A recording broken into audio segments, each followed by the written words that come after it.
Marcus Whitfield owned half of downtown Seattle, but he couldn't find a single person who could handle his 8-year-old son for more than 3 days. 27 babysitters had quit. Some left crying. Others simply vanished without explanation, leaving behind only hastily scribbled resignation notes. What Marcus didn't tell any of them was that each departure was exactly what he expected. He wasn't looking for someone to simply watch his child. He was searching for someone who could see past the chaos to find the brilliant mind trapped inside. Before we jump back in, tell us where you're tuning in from, and if this story touches you, make sure you're subscribed, because tomorrow I've saved something extra special for you. The rain hammered against the floor-to-ceiling windows of Marcus Whitfield's penthouse office as he reviewed the latest batch of resignation letters. 3 more babysitters had quit this week alone. The pattern was always the same. Enthusiastic start, growing frustration, then the inevitable moment when they realized that traditional approaches simply didn't work with Oliver. Oliver wasn't like other children. At 8 years old, he operated on a completely different wavelength than the rest of the world. Loud noises sent him into meltdowns that could last hours. Changes in routine triggered episodes of such intense distress that he would hide under furniture for days. Touch felt like fire to his skin, making simple gestures like holding hands or giving hugs impossible for most people to navigate successfully. Marcus had built Whitfield Industries from nothing, turning a small construction company into a billion-dollar empire that reshaped city skylines across the Pacific Northwest. He could negotiate million-dollar deals with his eyes closed, but when it came to his son, every victory felt temporary and every setback felt like failure. The divorce 3 years earlier had been devastating, but not for the reasons most people assumed. Rebecca hadn't left because of Oliver's challenges. She'd left because she couldn't handle Marcus's refusal to consider the residential facilities that everyone kept recommending. She wanted their son in a specialized environment where trained professionals could provide round-the-clock care. Marcus wanted his son home, where he belonged, even if it meant cycling through an endless parade of caregivers who couldn't understand what Oliver needed. Dr. Sarah Chen, Oliver's developmental pediatrician, had warned Marcus about the pattern he was creating. The constant turnover of caregivers was creating additional stress for Oliver, who craved consistency and predictability above all else. But Marcus couldn't bring himself to lower his standards. He'd seen what happened when people gave up on children like Oliver, relegating them to lives of limitation and isolation. His son was brilliant, capable of memorizing entire books after reading them once, solving complex mathematical problems that stumped high school students, and creating intricate drawings that revealed an understanding of spatial relationships that bordered on genius. The problem wasn't Oliver's capabilities. The problem was finding someone who could recognize them beneath the surface behaviors that drove most people away. Marcus closed his laptop and walked to the window, watching the evening traffic crawl through the streets 40 stories below. His assistant had already screened the next batch of applicants, narrowing the field down to what she considered the most promising candidates. Tomorrow, the interviews will begin again. The first candidate arrived at exactly 9 o'clock Monday morning. Jennifer Morrison came highly recommended by an agency that specialized in difficult placements. She had a master's degree in early childhood education and 5 years of experience working with children who had developmental differences. On paper, she looked perfect. Oliver was having a good morning, which meant he was sitting quietly at the kitchen table, arranging his collection of vintage bottle caps in precise geometric patterns. He didn't look up when Jennifer entered the room, didn't acknowledge her cheerful greeting, and showed no interest in the carefully planned activities she'd brought in her oversized tote bag. Jennifer lasted until lunchtime. Oliver's meltdown started when she tried to transition him away from his bottle caps to eat the sandwich she'd prepared. The screaming continued for 2 hours, during which Jennifer tried every technique in her considerable arsenal. Nothing worked. By 3 o'clock she was sitting in Marcus's office, her perfectly styled hair disheveled, and her professional composure completely shattered. "He's not responding to any of the standard interventions," she explained, her voice barely above a whisper. "I've worked with hundreds of children on the spectrum, but Oliver is beyond anything I've encountered. The intensity of his reactions, the duration of his episodes, I don't think I'm qualified to handle this level of complexity." Marcus thanked her for her honesty and watched her gather her things with the same defeated expression he'd seen so many times before. Oliver spent the rest of the day under the dining room table, emerging only after Marcus had dimmed all the lights and removed every source of sound from the house. The second candidate, David Park, lasted 3 days. He was a behavioral therapist who specialized in applied behavior analysis, armed with charts and reward systems and a confidence that bordered on arrogance. He lasted until Oliver had one of his episodes triggered by the sound of construction work starting across the street. David's attempts to redirect Oliver's attention only escalated the situation, and by the time Marcus returned from his meeting, he found his son locked in the bathroom while David sat outside the door, frantically making phone calls to his supervisors for guidance. Margaret Sullivan, candidate number 3, brought 20 years of experience and a reputation for handling the most challenging cases. She lasted a week, longer than most, but her departure was the most crushing yet. Oliver had actually begun to warm up to her quiet presence and gentle approach. Then came the morning when she tried to take him to the park, a simple outing that she thought might be therapeutic. The combination of unfamiliar sounds, unexpected crowds, and changes in lighting triggered a meltdown so severe that Oliver didn't speak for 3 days afterward. Marcus found Margaret's resignation letter on his desk the following Monday, along with a detailed report recommending immediate placement in a residential facility. She'd included brochures for 3 different institutions, each promising specialized care and round-the-clock professional supervision. Marcus threw them in the trash without reading them. Candidate number 4 quit after 2 days. Number 5 lasted only 6 hours. Number 6 made it through a full week before Oliver's reaction to a thunderstorm sent her running. Each departure followed the same pattern: initial optimism, growing frustration, then the inevitable recognition that Oliver's needs exceeded their capabilities. By the time Marcus reached candidate number 15, his assistant was having trouble finding qualified applicants willing to even interview for the position. Word had spread through the childcare community about the impossible job at the Whitfield penthouse. Some agencies had blacklisted the family entirely, citing concerns about placing their employees in situations where success was impossible. Marcus began to wonder if everyone else was right. Maybe Oliver did need more specialized care than any individual caregiver could provide. Maybe the constant cycle of hiring and losing babysitters was causing more harm than good. But every time he considered the alternatives, he remembered the moments when Oliver's true personality shone through. The gentle way he arranged his toys, the complex patterns he created with everyday objects, the rare occasions when he would meet his father's eyes, and Marcus could see the intelligent, sensitive child trapped inside a neurological system that made the world feel overwhelming and unpredictable. The breaking point came with candidate number 19, a woman named Patricia Wells who had been recommended by 3 different families. She arrived with impeccable credentials and a warm, grandmotherly demeanor that seemed perfect for Oliver's needs. For the first time in months, Marcus felt genuinely optimistic about the match. Patricia lasted exactly 4 hours and 17 minutes. Her departure was so abrupt that she left her purse behind, returning only long enough to retrieve it before disappearing without explanation. Marcus found Oliver under his bed, clutching his favorite blanket and rocking back and forth with an intensity that made his father's heart break. That night, as Marcus sat beside Oliver's bed waiting for his son to fall asleep, he made a decision that would change everything. He was going to try one more time, but this approach would be different. Instead of relying on agencies and professional recommendations, he would personally interview every candidate. And instead of looking for perfect credentials, he would search for something much rarer: genuine understanding. Marcus spent the weekend crafting a completely different strategy. Instead of formal interviews in his sterile corporate office, he would invite candidates to his home where they could observe Oliver in his natural environment. More importantly, he would watch how they reacted to his son's behaviors without any coaching or preparation. He posted a deliberately vague job listing on multiple platforms, seeking compassionate caregiver for exceptional 8-year-old. Experience with unique needs preferred, but not required. Competitive compensation. Serious inquiries only. Within hours, his email was flooded with responses. This time, he didn't screen based on credentials or experience. Instead, he looked for something harder to quantify in the tone of their messages: genuine curiosity rather than clinical detachment.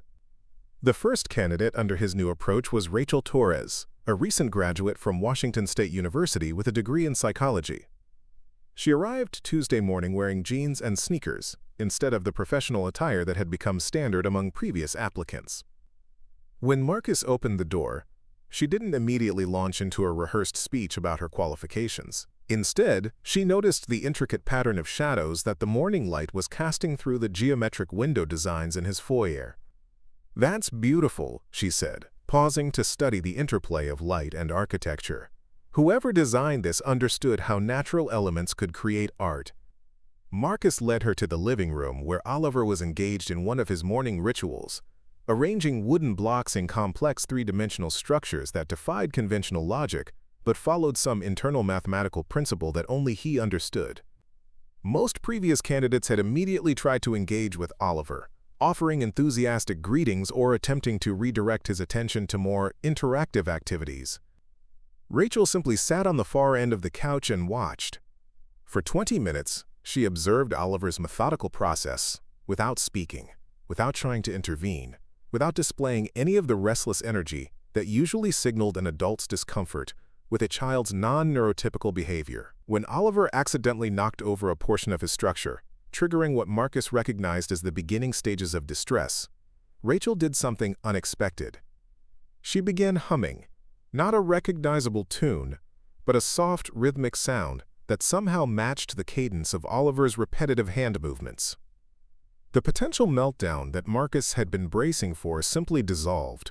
Oliver rebuilt his structure and continued his pattern, occasionally glancing in Rachel's direction with what might have been curiosity. Rachel lasted 4 days. Her departure wasn't triggered by Oliver's behavior, but by a family emergency that required her to return to Eastern Washington to care for her grandmother. She left with genuine regret and a promise to recommend friends who might be suitable for the position. The next candidate, Kevin Martinez, was a musician who supported himself with part-time childcare work while building his career as a composer. He had no formal training in developmental differences, but he possessed an intuitive understanding of rhythm and pattern that resonated with Oliver's need for predictability. Kevin would create ambient musical backgrounds for daily activities, soft guitar melodies during breakfast, percussion rhythms that matched the tempo of Oliver's preferred walking pace, gentle harmonies that seemed to ease transitions between activities. Preparing and narrating this story took us a lot of time, so if you are enjoying it, subscribe to our channel. It means a lot to us. Now back to the story. Kevin's innovative approach worked beautifully for almost 2 weeks. Oliver began showing signs of genuine attachment, seeking out Kevin's presence and even attempting to mimic some of the simple musical patterns he demonstrated. Then came the morning when Kevin arrived with a head cold, his voice hoarse and his timing slightly off due to congestion. The subtle changes in his musical cues were enough to disrupt Oliver's carefully calibrated responses. A minor incident, Oliver spilling juice on his shirt, escalated into a 3-hour crisis that left both child and caregiver emotionally exhausted. Kevin's resignation came not from frustration, but from a painful recognition of his own limitations. "Oliver deserves someone who can be absolutely consistent," he explained to Marcus. "My music helps him, but if I'm sick or having an off day, I become part of the problem instead of the solution. He needs someone more stable than I can be." Marcus was beginning to understand that the challenge wasn't finding someone with the right skills. It was finding someone whose entire personality aligned with Oliver's specific needs.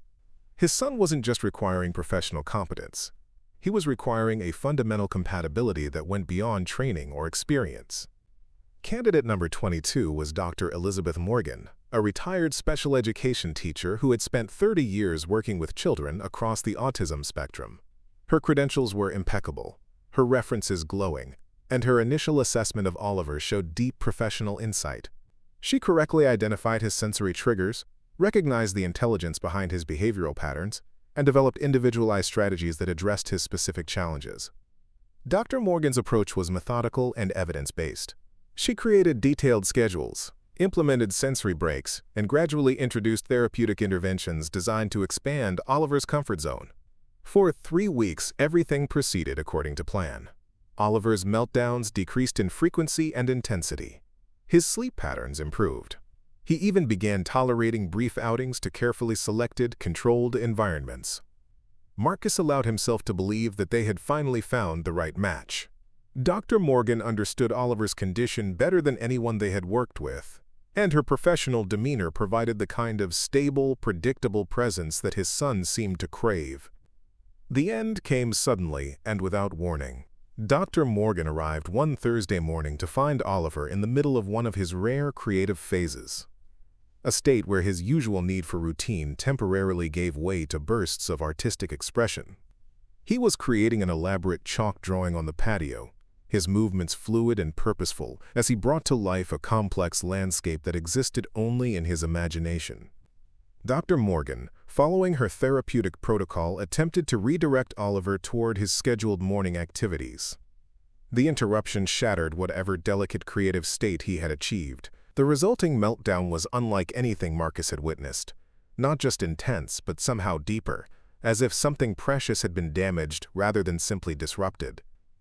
Dr. Morgan handled the immediate crisis with professional competence, but her resignation letter arrived the next day.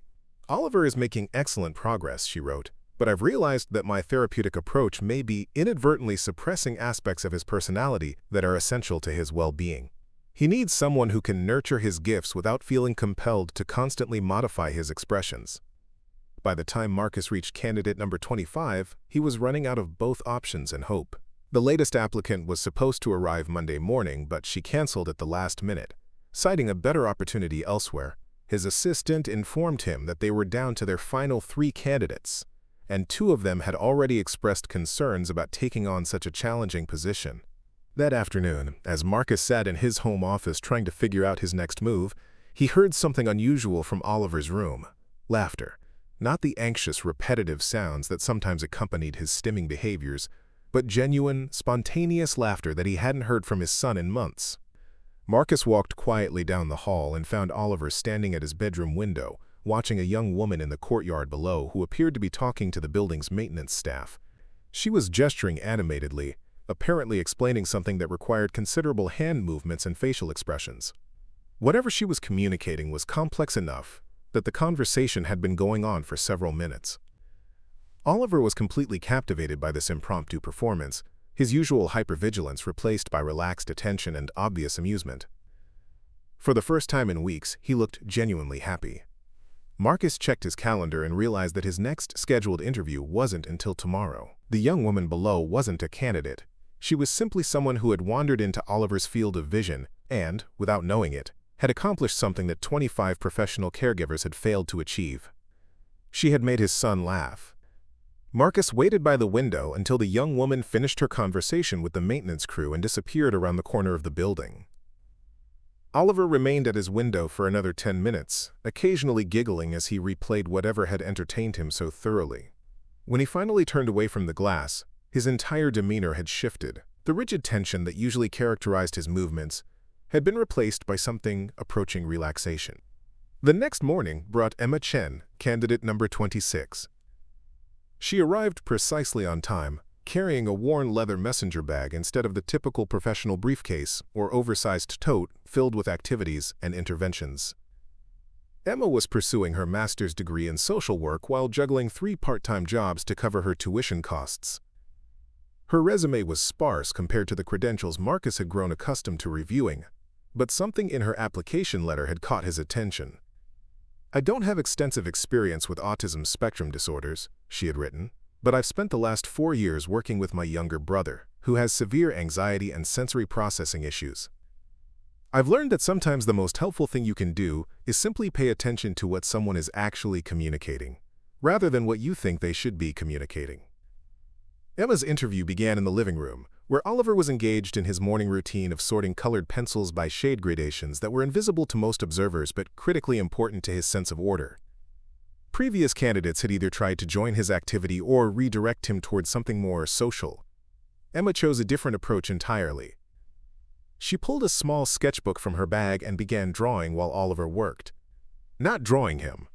That would have been intrusive and potentially distressing.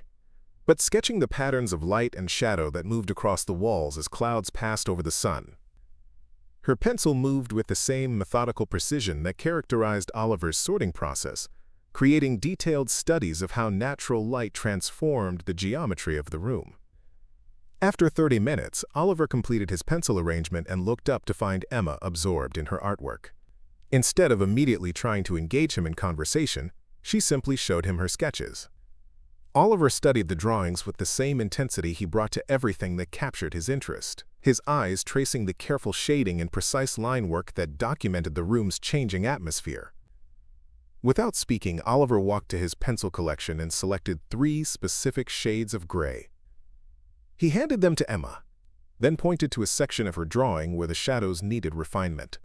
Emma accepted the pencils with a nod of thanks and incorporated his suggestions into her work.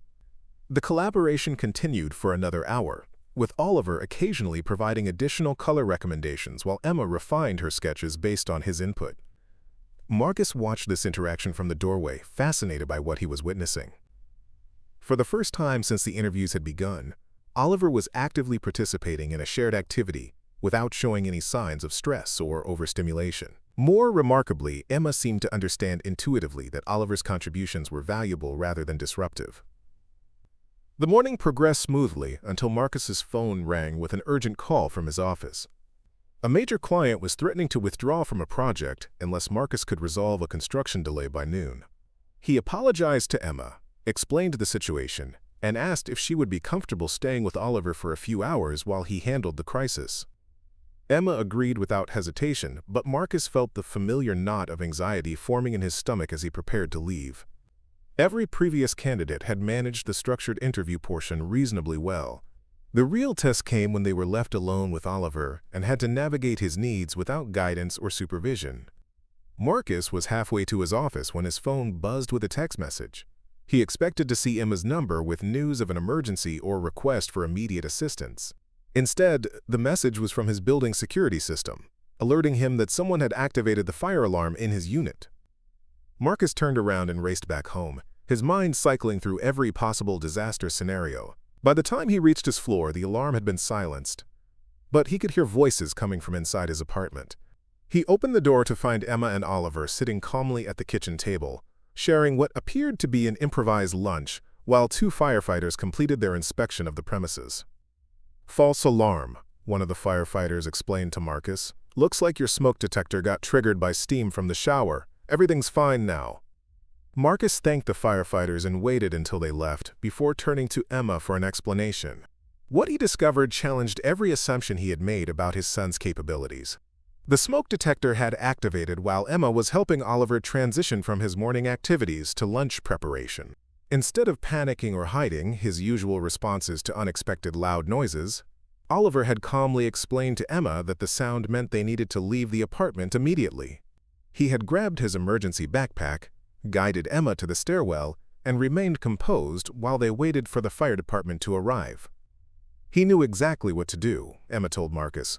He's clearly been taught proper fire safety procedures, and he followed them perfectly. When the firefighters determined it was safe to return, Oliver showed them where the detector was located and explained that it sometimes gets triggered by humidity from the bathroom. Marcus was stunned. For months, he had been worried about Oliver's ability to handle unexpected situations, yet his son had just demonstrated better crisis management skills than most adults. The realization forced him to confront an uncomfortable truth. Perhaps the problem hadn't been Oliver's inability to cope with change, but rather the previous caregiver's inability to recognize his competence. Emma stayed for the remainder of the day, and Marcus found himself observing interactions that defied everything he thought he knew about his son's limitations.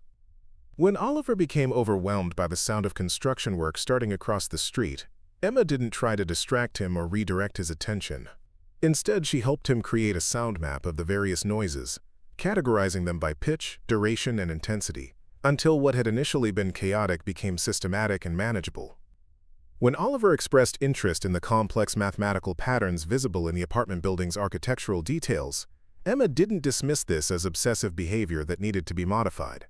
She encouraged him to explore the relationships between geometric shapes and natural phenomena, turning his intense focus into an impromptu lesson about fractals and mathematical sequences found in nature. Most significantly, when Oliver had what would typically be classified as a meltdown, triggered by the unexpected arrival of a package delivery, Emma recognized it as a communication attempt rather than a behavioral problem. She helped him identify the specific aspects of the situation that felt overwhelming, developed strategies for managing similar scenarios in the future, and validated his emotional responses without trying to eliminate them. By late afternoon, Marcus realized he was witnessing something unprecedented. Oliver wasn't just tolerating Emma's presence. He was actively seeking her attention and engaging in reciprocal communication. The rigid behavioral patterns that had characterized his interactions with previous caregivers had been replaced by something approaching genuine social connection. Emma's background was different from anyone Marcus had previously considered. She wasn't a trained therapist or special education specialist. She didn't have advanced degrees in child development or years of experience working with autism spectrum disorders. What she possessed was something far more rare and valuable: the ability to see Oliver as a complete person whose differences were expressions of intelligence rather than deficits to be corrected.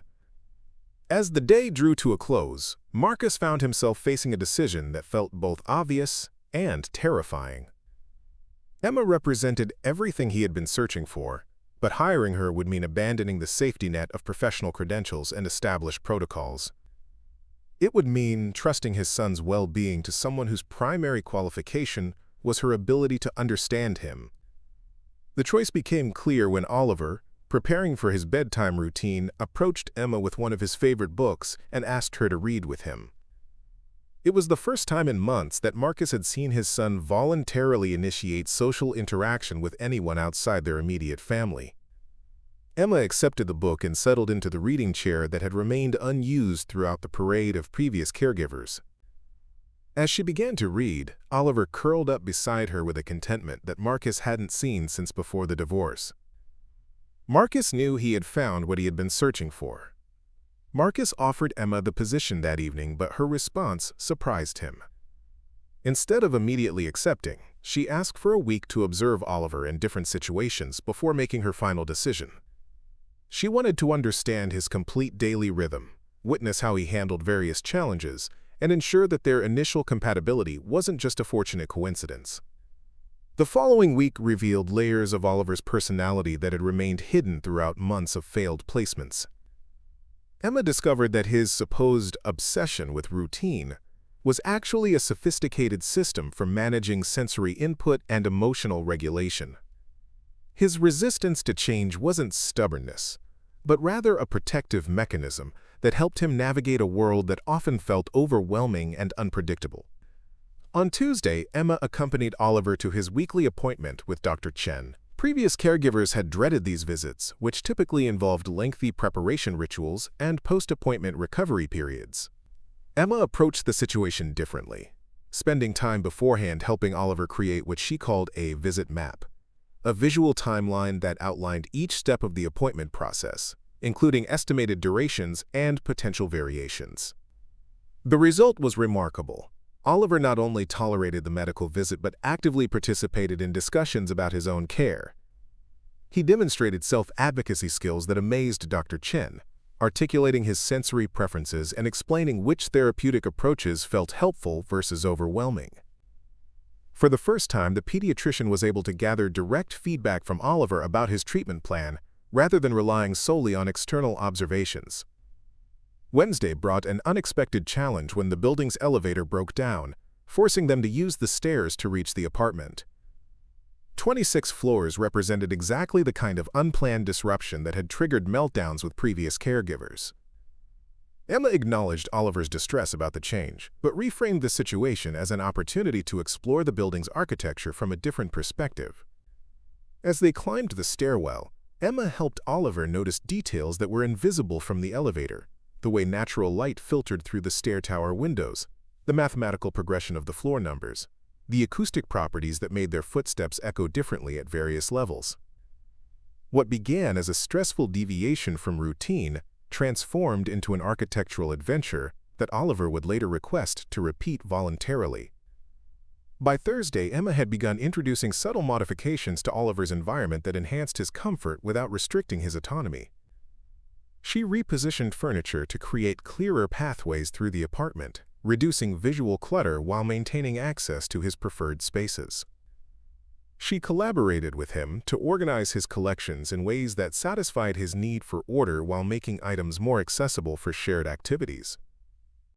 Most significantly, Emma recognized that Oliver's intense interests weren't barriers to social connection, but rather bridges toward it. His fascination with patterns and systems became the foundation for collaborative projects that engaged his intellect while developing his communication skills. Together, they documented the geometric relationships in cloud formations, mapped the acoustic patterns of different musical genres, and created detailed charts tracking how seasonal changes affected the apartment's natural lighting.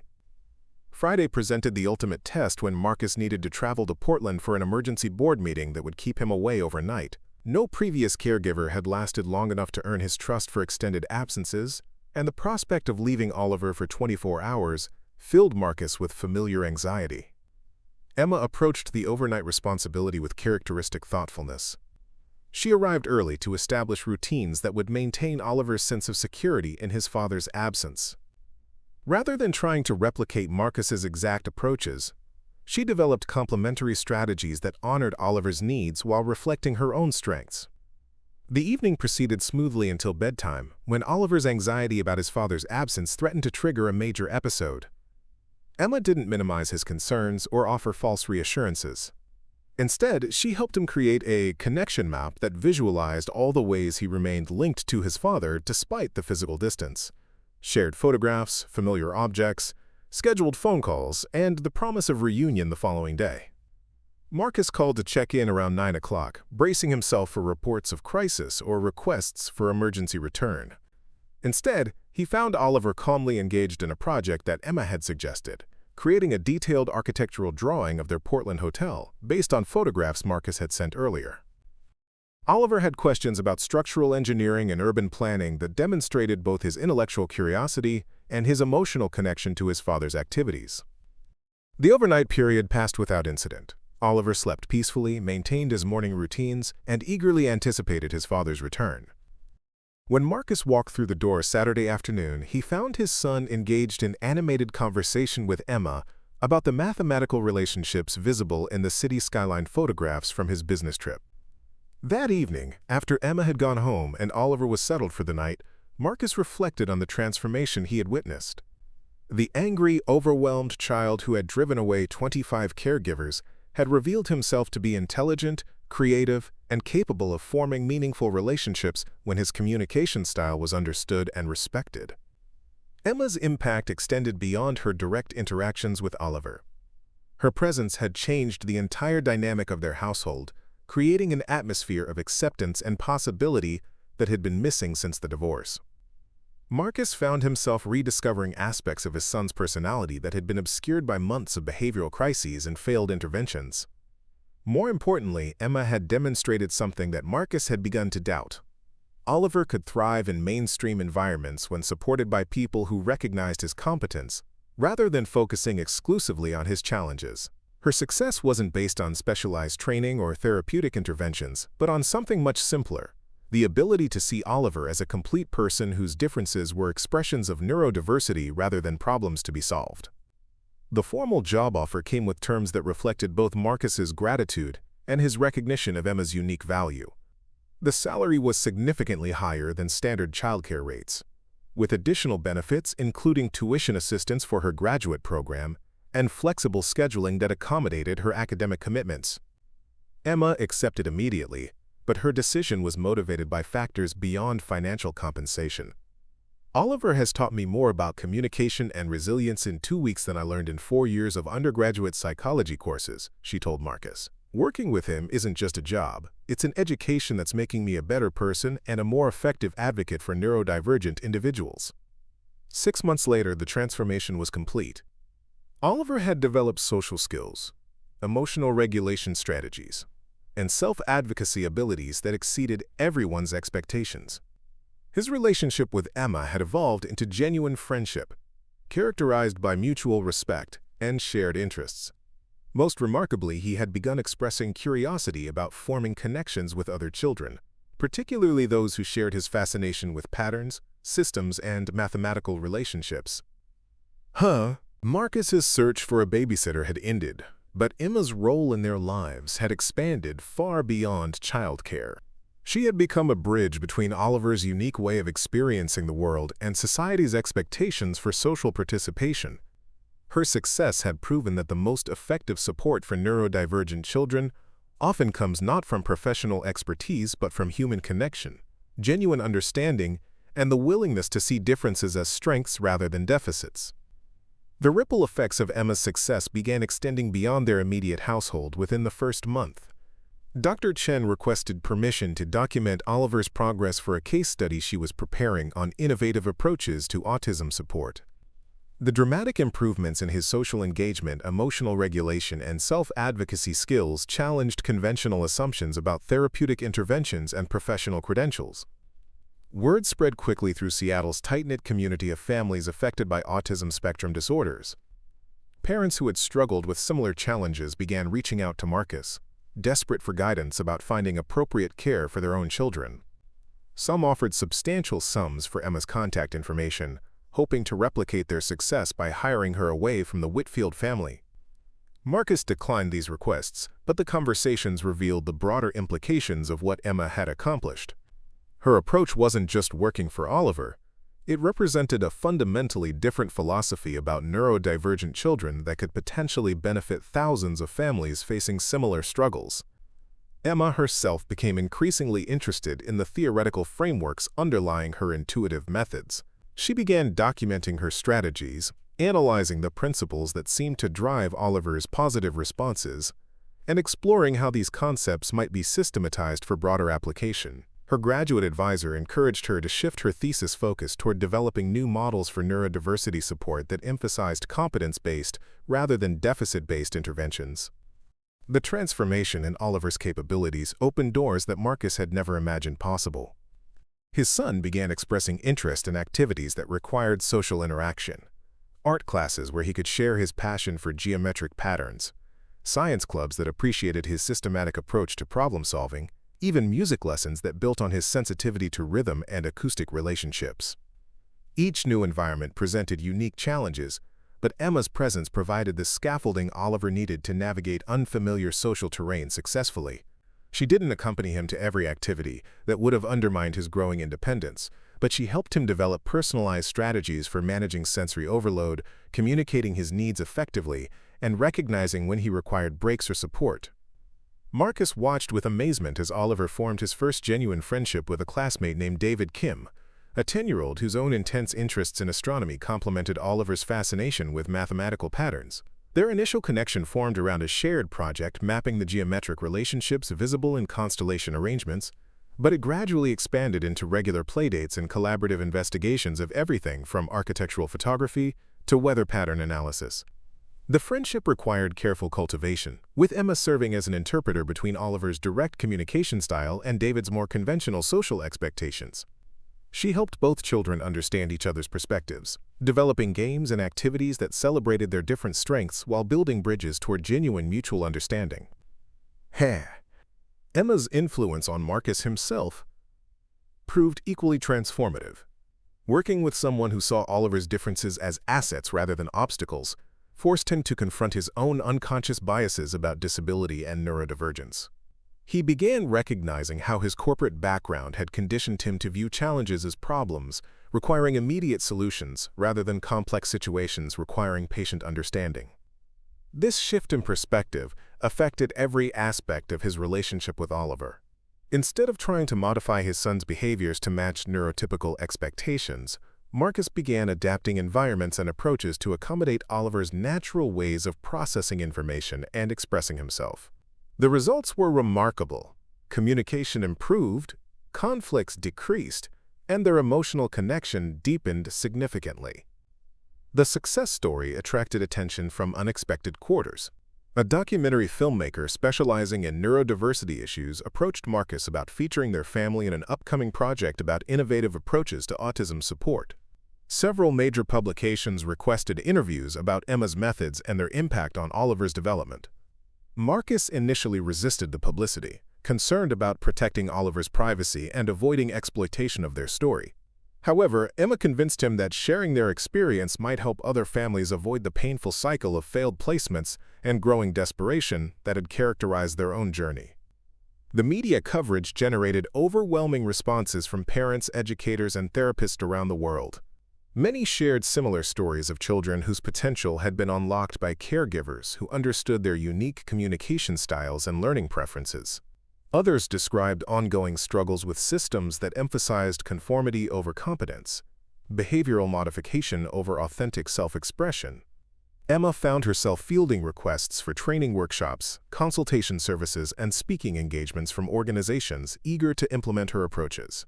The demand far exceeded her capacity as a graduate student juggling multiple responsibilities, but it confirmed the broader relevance of the principles she had discovered through her work with Oliver. Recognizing the potential impact of Emma's insights, Marcus proposed establishing a foundation dedicated to developing and disseminating competence-based approaches to neurodiversity support. The Whitfield Foundation would provide resources for research, training, and direct services while maintaining focus on the core principle that had transformed Oliver's life: seeing differences as expressions of human diversity rather than problems requiring correction. Emma accepted the position as the Foundation's first Director of Program Development, a role that allowed her to continue working with Oliver while expanding her impact to benefit other families. Her initial projects included developing training curricula for caregivers, creating resource guides for parents navigating the support system, and establishing mentorship programs connecting successful support providers with families in crisis. The Foundation's first major initiative involved partnering with local universities to create internship programs that paired students from various disciplines with neurodivergent children and their families. The program emphasized hands-on learning, competence-based approaches, and long-term relationship development rather than short-term behavioral interventions.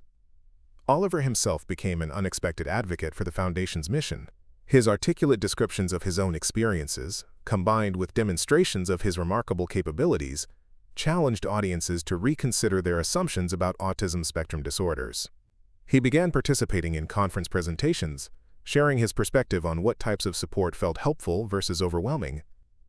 The Foundation's work attracted support from unexpected allies, including several major corporations interested in developing more inclusive hiring practices for neurodivergent employees. Marcus's business connections proved valuable in securing funding and creating partnerships that expanded the Foundation's reach and impact. 2 years after Emma's arrival, the transformation extended far beyond Oliver's individual progress. Their story had catalyzed a broader movement toward recognizing neurodivergent individuals as valuable contributors to society rather than burdens requiring accommodation. Schools began implementing competence-based approaches to special education, employers developed recruitment programs specifically targeting neurodivergent candidates, and families found new hope for their children's futures. Oliver's own achievements continued expanding in directions that surprised everyone familiar with traditional autism prognoses. He developed advanced skills in architectural design, mathematical analysis, and scientific observation that positioned him for eventual careers in fields that valued systematic thinking and attention to detail. More importantly, he had acquired social and emotional competencies that enabled him to form meaningful relationships and advocate effectively for his own needs. The young man who had driven away 25 caregivers had evolved into a confident, articulate individual whose differences were recognized as strengths rather than deficits. His relationship with Emma remained central to his support system, but it had evolved from caregiver-client to mentor-protege to genuine friendship between equals. Marcus often reflected on the journey that had brought them to this point, marveling at how close he had come to accepting the limitations that others had imposed on his son's potential. Emma's arrival had marked the beginning of a transformation that extended far beyond their individual family to influence countless others facing similar challenges. In the end, Marcus had discovered something more valuable than a qualified caregiver. He had found someone who could see his son's true potential and help him achieve it. But even more significantly, their story demonstrated that the most profound changes often begin with simple recognition of human dignity, competence, and the right to be understood on one's own terms. Up next, you've got 2 more standout stories right on your screen. If this one hits the mark, you won't want to pass these up. Just click and check them out. And don't forget to subscribe and turn on the notification bell so you don't miss any upload from us.